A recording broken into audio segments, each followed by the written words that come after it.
Assalamualaikum warahmatullahi wabarakatuh.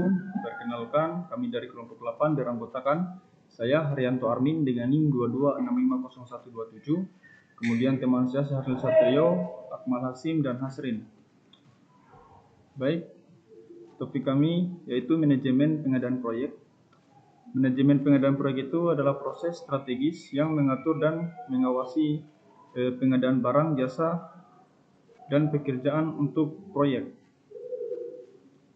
Kemudian definisi dan ruang lingkup manajemen pengadaan. Pertama, manajemen pengadaan adalah serangkaian proses yang berkaitan dengan pembelian barang, jasa, atau pekerjaan dari sumber eksternal untuk memenuhi kebutuhan proyek. Kemudian ruang lingkupnya meliputi perencanaan, proses, pemilihan pemasok, administrasi kontrak, pengelolaan kontrak, dan pemantauan dan pengendalian pengadaan. Nah, kemudian perencanaan pengadaan. Yang pertama, identifikasi kebutuhan, yaitu menetapkan kebutuhan spesifik barang, jasa, atau pekerjaan untuk proyek. Kemudian kedua, evaluasi risiko. Dia mengidentifikasi dan menilai potensi risiko yang terkait dengan pengadaan. Kemudian ketiga, perkiraan biaya. Menentukan biaya pengadaan secara akurat berdasarkan kebutuhan proyek. Kemudian 4, pengembangan strategi. Memilih metode pengadaan yang sesuai dengan kebutuhan proyek. Baik, kemudian saya serahkan kepada teman saya selanjutnya, yaitu Syahril Satrio untuk membacakan materi. Assalamualaikum warahmatullahi wabarakatuh. Perkenalkan, nama saya Syahril Satrio dengan NIM 22650114. Di sini saya akan melanjutkan pembahasan yang telah dijelaskan oleh Haryanto Armin. Oke, langsung saja. Saya akan membahas proses pengadaan. Proses pengadaan yang yaitu terbagi menjadi 4. Yang pertama, permintaan proposal, yaitu untuk mengajukan permintaan proposal atau disingkat RFP kepada pemasok potensial. Kedua, evaluasi proposal, yaitu menganalisis dan mengevaluasi proposal yang diterima dari pemasok. Yang ketiga, negosiasi, yaitu bernegosiasi dengan pemasok yang terpilih untuk menyepakati persyaratan kontrak. Dan yang terakhir, penandatangan kontrak, menandatangani kontrak formal dengan pemasok yang terpilih. Selanjutnya, pemilihan pemasok,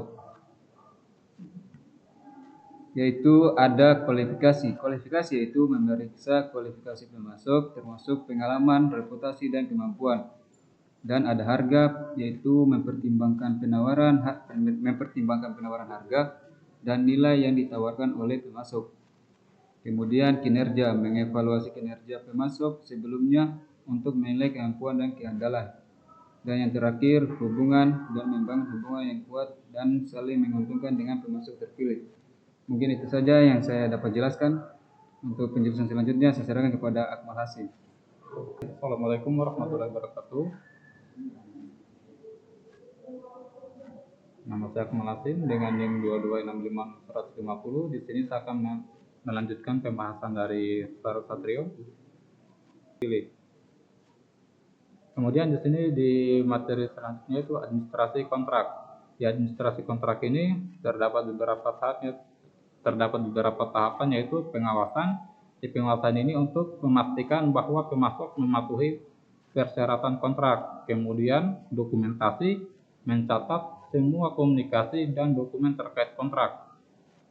Ketiga yaitu pembayaran. Di tahap ini untuk memproses pembayaran tepat waktu sesuai dengan persyaratan kontrak. Kemudian terakhir itu adalah perubahan kontrak, mengelola perubahan kontrak secara formal dan terdokumentasi. Kemudian untuk materi selanjutnya akan dijelaskan oleh Hasrin. Perkenalkan, nama saya Hasrin. Di sini saya akan melanjutkan materi yang dibaca oleh teman-teman saya tadi. Di sini saya akan membahas tentang pengolahan kontrak. Yang pertama yaitu perencanaan. Perencanaan ini mendefinisikan ruang lingkup, tujuan, dan persyaratan kontrak. Dan yang kedua implementasi. Kalau implementasi dia memantau kemajuan pekerjaan pemasok dan memastikan kepatuhan. Kemudian yang ketiga evaluasi. Mengevaluasi kinerja pemasok dan menyelesaikan masalah. Kemudian yang keempat penutupan, yaitu menyelesaikan kontrak secara formal dan melakukan penutupan administrasi. Kemudian di sini saya akan membahas tentang pemantauan dan pengendalian penggandaan. Yang pertama yaitu pemantauan. Pemantauan ini yaitu memantau kemajuan penggandaan secara berkala. Kemudian yang kedua pengendalian. Kalau pengendalian itu mengambil tindakan korektif jika diperlukan untuk mengatasi masalah. Kemudian evaluasi. Mengevaluasi kinerja penggandaan secara keseluruhan. Dan kemudian di sini saya akan membahas tentang manfaat manajemen penggandaan yang efektif. Yang pertama efisiensi atau mengoptimalkan biaya dan sumber daya. Kemudian yang kedua kualitas, yaitu memastikan kualitas barang, jasa, dan pekerjaan yang tinggi. Ketiga ketepatan waktu. Ketepatan waktu menghindari keterlambatan dan menjaga jadwal proyek. Kemudian keempat atau yang terakhir yaitu kepuasan pelanggan. Meningkatkan kepuasan pelanggan dengan menyediakan produk dan layanan yang sesuai. Terima kasih. Sekian presentasi kelompok kami. Lebih dan kurangnya mohon dimaafkan. Assalamualaikum warahmatullahi wabarakatuh.